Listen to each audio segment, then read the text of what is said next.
মানুষ একটা কথা বলে না, যে ছেলেরা যদি জেদ করে হয় বাদশা, আর মেয়েরা যদি জেদ করে হয়ে যায় বেশ্যা। আসলে কথাটা শুনতে খারাপ শোনা গেলেও এটাই বাস্তব। আজকে সেটা আমি একদম চোখে আঙুল দিয়ে আপনাদেরকে দেখাবো।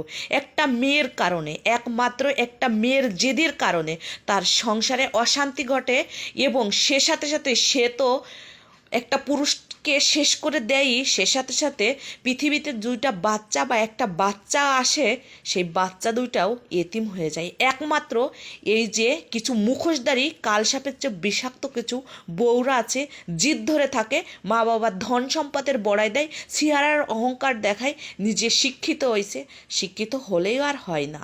মানুষের কথার ভিতর মাধুর্য থাকার দরকার আছে। যেহেতু আমরা মেয়ে মানুষ, একটা কথা মনে রাখতে হবে, মেয়েদের হাজার রূপ চেহারা গুণ হলেও মেয়েদের কোনো দাম নাই। স্বামী মারবে, গালবে, বকা দেবে, কিচ্ছু আসে যায় না। যে স্বামী বকা দেবে সেই স্বামী আবার মার দেবে। যাই হোক, আমি মূল গল্পে চলে যাই। এই তো কালকেই আমার বাসার পাশেই একটা ভাবি অনেক জেদ করেছে ভাইয়ের সঙ্গে। জিদ করে স্বামী স্ত্রী দুইজনই ঝগড়া লাগাইছে, এতই ঝগড়া লাগাইছে মনে হচ্ছে যে সম্পর্ক এখনই টিকতেছে না। কেন রে ভাই?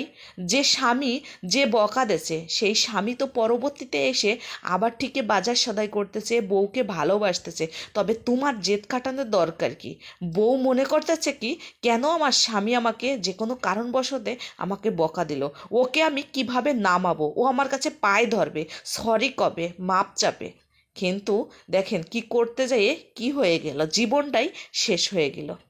যাই হোক, যখনই পুরুষটা বাথরুমে গেল, দেখলো যে একটা মেসেজ আসছে। মেসেজটা মেয়ে মানুষ দেখেই, বউটা দেখেই সন্দেহ করলো, আর ভাবলো ও আমাকে রেখে তাহলে তুমি অন্য জায়গায় এরকম করতেছো, এই জন্যই তো আমাকে ভালো লাগতেছে না।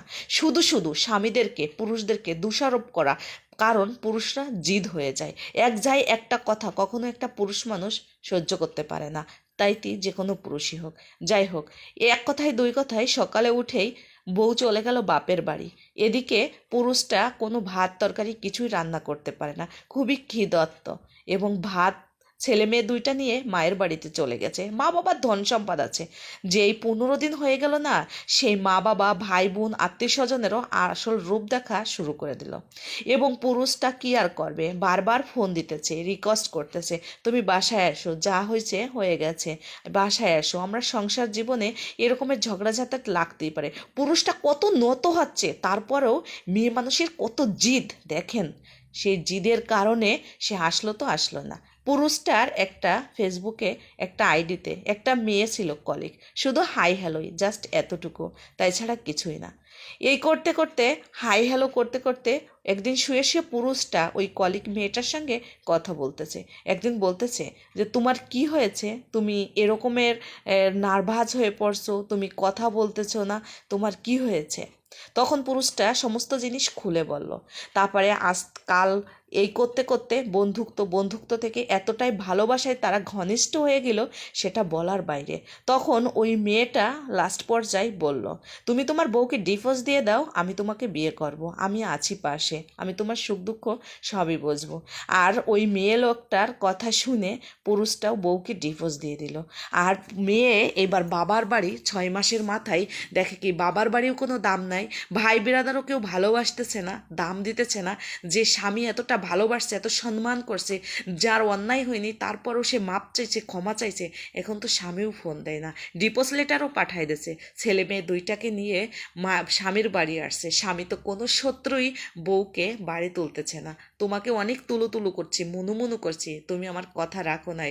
আমি পুরুষ মানুষ, আমি অনেকটা ক্ষমা চাইছি, তুমি আমার বউ, কিন্তু আমার ছেলে মেয়ে দুইটা এতিম হলো, আমিও ঘরে বউ আনছি। তাহলে দেখেন আমাদের সমাজে কিছু কিছু ভাইরা আপুরা আমাকে বলে যে কেন আপনি পুরুষদের পক্ষে কথা বলেন, পুরুষদেরকে নিয়ে এত মাতামাতি করেন কেন? দেখেন আপনারা দেখেন মনের সাথে ভাইবে যে মেয়েদের জেদের কারণে একটা সংসার ভেঙে চুরে তছনছ হয়ে যায়। কেন রে ভাই এত অহংকার, এত তেজ কিসের? মনে রাখতে হবে এটা পুরুষ জাত, পুরুষের কাছে থাকতেই হবে। আমার কথাগুলো তিতা হলেও সত্য, মিলিয়ে দেখেন।